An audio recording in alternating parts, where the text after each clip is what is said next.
Mr. Mack-Poole, 3-minute history, collectivisation part 2. What was the impact of collectivisation?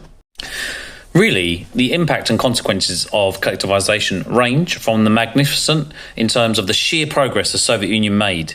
Really, it was like 100 years progress in 10 years with collectivisation. And on the other hand, we have a great human expense, especially with regard to Holodomor.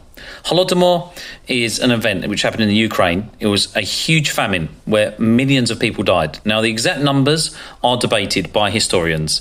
However, it is truthful that millions of Ukrainians did starve to death in what is essentially a man-made famine. It is believed by the historian Robert Conquest that grain quotas were especially high in areas which had opposed collectivisation, and he really saw it as a man-made famine. It is one of the chief criticisms that can be made of the collectivisation process. Also, Stalin's dekulakization in the textbook by AQA has said that potentially 10 million people died in the process of liquidating the kulaks. Now, some stern Stalinists would say that Stalin had no choice. The kulaks were opposing his policies and there was little he could do. He had to take them on. They were enemies of the revolution. They were counter-revolutionary elements within the Soviet Union.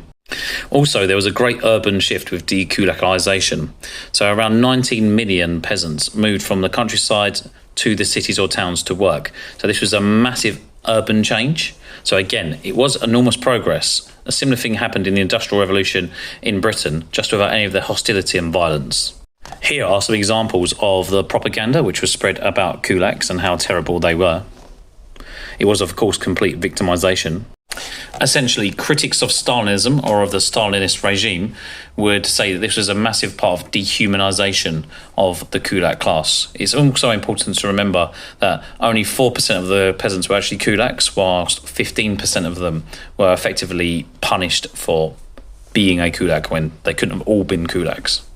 In essence, collectivization set out to what it wanted to achieve.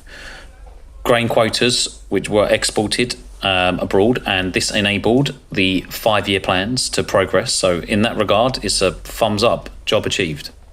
Also, with the urbanisation which was required for an industrial economy, 90 million peasants did move from the countryside to the towns and cities. However, grain output would not exceed pre-collectivisation levels until 1935. So it would take about 6 or 7 years for grain output to actually progress beyond what it was before. And it was not until 1953 that livestock levels would return to their previous levels pre-collectivisation. In the end, it cannot be denied that collectivisation made great progress, but it seems to be at the expense of the peasants themselves.